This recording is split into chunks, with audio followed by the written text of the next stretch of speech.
मोठ्या संघर्षाची स्थिती तरीही लाभाची प्राप्ती. स्वतःला सतत विकसित करणं हेच खरं यशाचं रहस्य आहे. ही बाब धनुराशीच्या जातकांनी या महिन्यात प्रामुख्याने लक्षात घ्यायला हवी.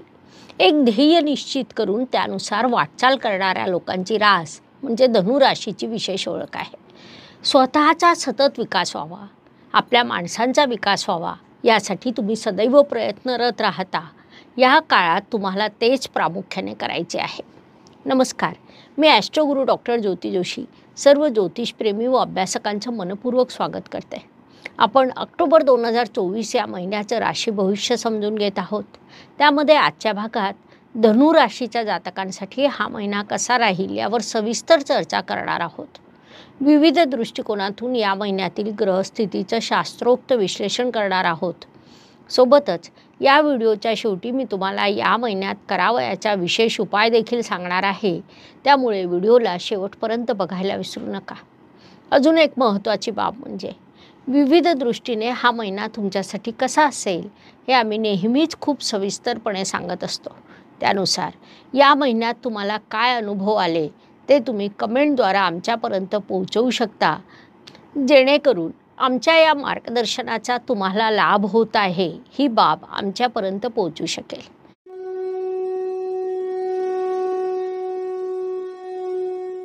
व्यक्तिमत्वाच्या दृष्टीने विचार केला असता धनुराशीचे जातक या महिन्यात थोडे अतिरिक्त परिश्रम करणार आहेत. त्या परिश्रमातून तुम्हाला थोडा थकवा येण्याची शक्यता नाकारता येणार नाही. म्हणून योग्य परिश्रम व योग्य विश्रांती असं संतुलन बनवणं तुमच्यासाठी अत्यंत आवश्यक राहील. साहजिकच त्याचा परिणाम तुमच्या व्यक्तिमत्वावर देखील होईल. म्हणून परिश्रम व विश्रांती याचं योग्य संतुलन बनवून आपल्या व्यक्तिमत्वाला विकसित करावं असा सल्ला तुम्हाला देण्यात येत आहे. दहन कुटुंब वाणी या दृष्टीने विचार केला असता धनुराशीसाठी शनिदेवांची स्थिती महत्त्वाची ठरते, कारण ते तुमचे धनेश आहेत. शनिदेव या काळात तुमच्या तृतीय स्थानात विराजमान आहेत, ज्यामुळे धनेश धनाच्या धनात ही स्थिती निर्माण झालेली आहे.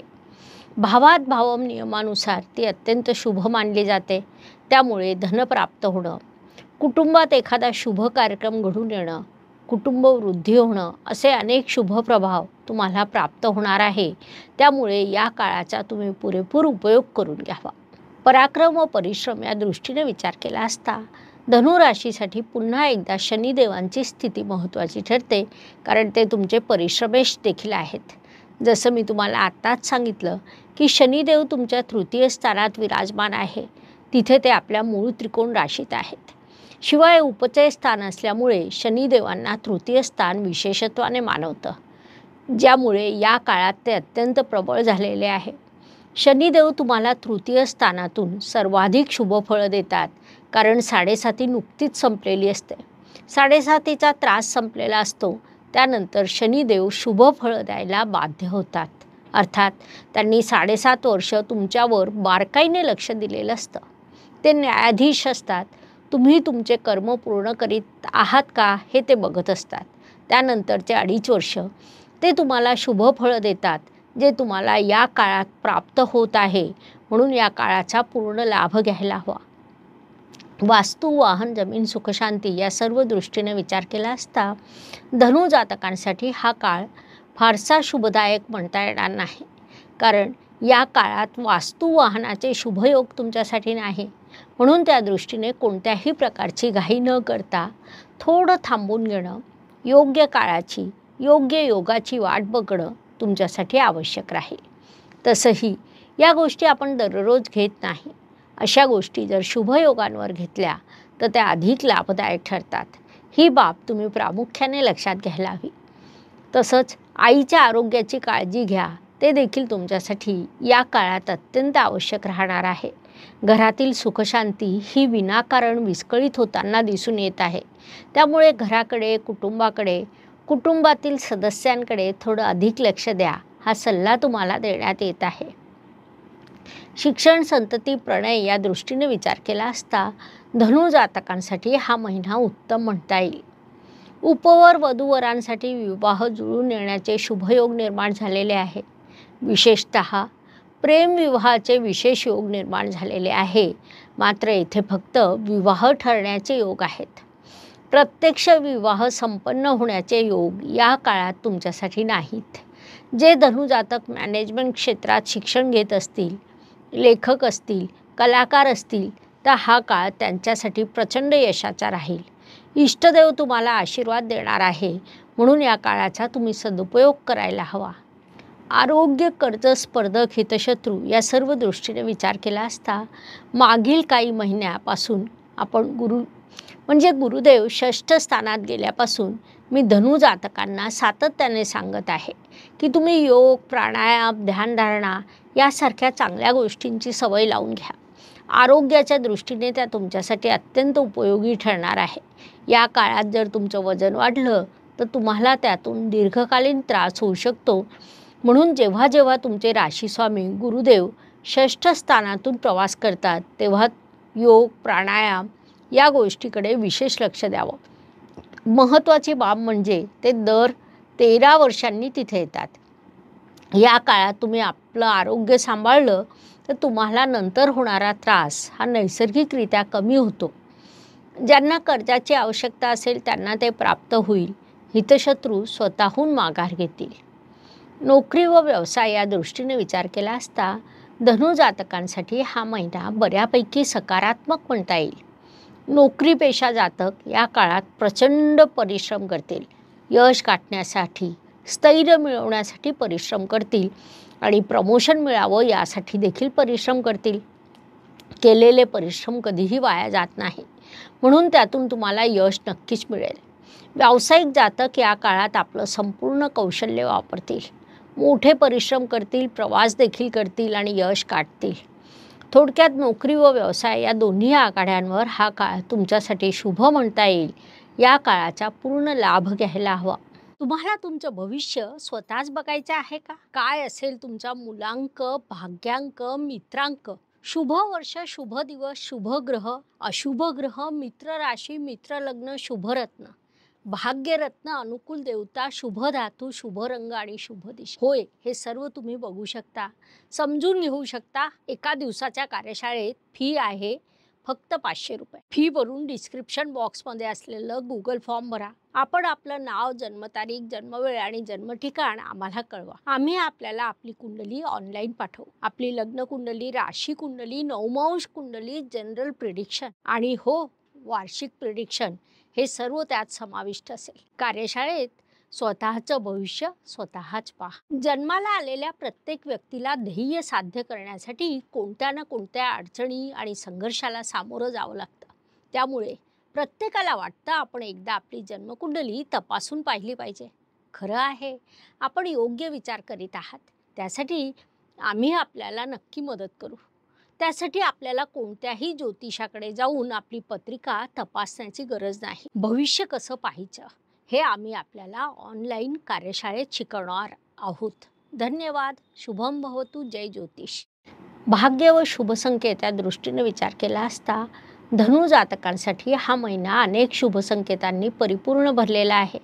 त्यामध्ये प्रामुख्याने सांगायचं झाल्यास तुमचे लाभेश लाभात, तृतीयेश तृतीयात, दशम स्थानात निर्माण झालेला भद्रयोग असे अनेक शुभ संकेत धनुराशीसाठी निर्माण झालेले आहे. भाग्य आणि शुभ संकेत आहेतच, थोडा संघर्ष आणि शुभ संकेत यातून वाटचाल करत तुम्हाला पुढे प्रगती करायची आहे. ही बाब देखील प्रामुख्याने लक्षात घ्यायला हवी. कर्माच्या दृष्टीने विचार केला असता धनुराशीसाठी बुधदेवांची स्थिती महत्त्वाची ठरते, कारण ते तुमचे कर्मेश आहेत. बुधदेव या काळात तुमच्या कर्मस्थानातच विराजमान आहेत. महत्त्वाची बाब म्हणजे त्यांनी तुमच्यासाठी भद्र राजयोग निर्माण केलेला आहे, जो पंचमहापुरुष योगापैकी अत्यंत शुभ राजयोग मानला जातो. महत्त्वाची बाब म्हणजे 10 तारखेला ते तुमच्या लाभस्थानात जातील. तिथे शुक्रदेव विराजमान असल्यामुळे लक्ष्मी प्राप्तीचा मोठा योग निर्माण होईल. कर्म अधिपती तुम्हाला सांगत आहे, योग्य ते कर्म करा, लाभ निश्चितच प्राप्त होईल. लाभाच्या दृष्टीने विचार केला असता धनुजातकांसाठी हा महिना मोठा लाभदायक म्हणता येईल. अर्थात या काळात तुम्हाला कितीही संघर्ष करावा लागला तरी लाभ मात्र भरपूर प्राप्त होणार आहे. इतकंच नव्हे तर धनसंचय देखील होताना दिसत आहे. म्हणजे काहीतरी थोडीफार बचत वाढणं हा विषय इथे महत्त्वपूर्ण ठरतो. थोडक्यात या काळात लाभाच्या अनेक संधी तुमच्यासाठी निर्माण होणार आहे. म्हणून या काळाचा तुम्ही पुरेपूर उपयोग करून घ्यावा, जेणेकरून जास्तीत जास्त लाभ तुमच्या पदरात पडेल. व्यय व परदेश गमन या दृष्टीने विचार केला असता धनुजातक घरासाठी, घरातील सदस्यांसाठी, त्याहीपेक्षा जोडीदारासाठी थोडा अधिक खर्च करताना दिसून येत आहे. आता जोडीदारासाठी खर्च हा करायलाच हवा, ती आपली जबाबदारी देखील ठरते. सहजीवनात एकमेकांसाठी खर्च करणं, दोघांची प्रगती घडवून आणणं, संसाराच्या सामूहिक जबाबदाऱ्या स्वीकारणं हा अत्यंत महत्त्वाचा विभाग असतो. तो तुम्ही जितका उत्तम कराल तितकं तुमचं आयुष्य उत्तम असतं. ही जबाबदारी धनुजातक पूर्ण करताना दिसून येत आहे, जी सकारात्मक बाब म्हणता येईल. प्रत्येकच दिवस प्रत्येकासाठी चांगला जात नाही.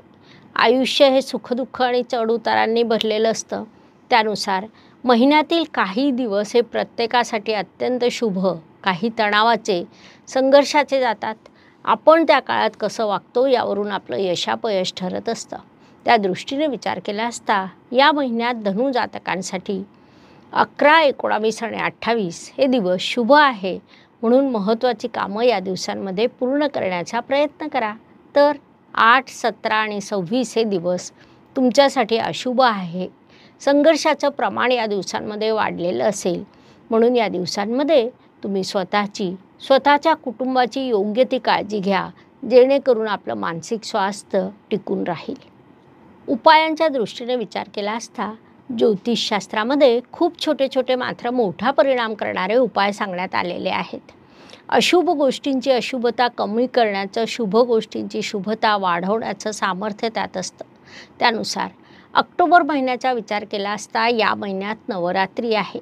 देवीची स्थापना होणार आहे. या काळात देवी आपल्याला भरभरून आशीर्वाद देत असते. त्यामुळे या काळात छोटे छोटे उपाय करून आपण देवी मातेचा आशीर्वाद प्राप्त करू शकतो. त्यानुसार धनु राशीच्या जातकांनी नवरात्रीच्या 9 दिवसांमध्ये लहान मुलींना छोट्या छोट्या पर्समध्ये दक्षिणा व लाल रंगाचं कोणतंही गिफ्ट भेट म्हणून द्यावं. या उपायाचे तुम्हाला अत्यंत शुभ परिणाम प्राप्त होतील. म्हणून तुम्ही हा उपाय नक्की करायला हवा. अशा प्रकारे मेष ते मीन प्रत्येक राशीसाठी ऑक्टोबर 2024 कसा राहील हे सांगण्यासाठी आम्ही 12 व्हिडिओ तुमच्या या चॅनलवर अपलोड केलेले आहे. तुमच्या राशीचा तुम्ही बघा, नातेवाईकांना, मित्रांना त्यांच्या राशीचे शेअर करा. व्हिडिओला लाईक आणि सबस्क्राईब करायला विसरू नका. तसंच कमेंट बॉक्समध्ये जय ज्योतिष अवश्य लिहा. धन्यवाद. शुभम भवतु. हर हर ज्योतिष, घर घर ज्योतिष. नमस्कार. शास्त्राचा अभ्यास करण्यासाठी माझी मराठीतून 11, हिंदीतून 2 अशी पुस्तकं प्रकाशित झाली आहे. विशेष बाब म्हणजे मी स्वतः संशोधित केलेली ज्योती जोशी पद्धती अर्थात जे पद्धती या विषयावर स्वतंत्र ग्रंथ उपलब्ध आहे. त्याचा देखील लाभ घ्यावा. यूट्यूबची कार्यप्रणाली ही मुख्यतः लाईक, शेअर आणि सबस्क्राईबवर चालते. Please like, share and subscribe the channel. धन्यवाद. शुभम भवतु. जय ज्योतिष.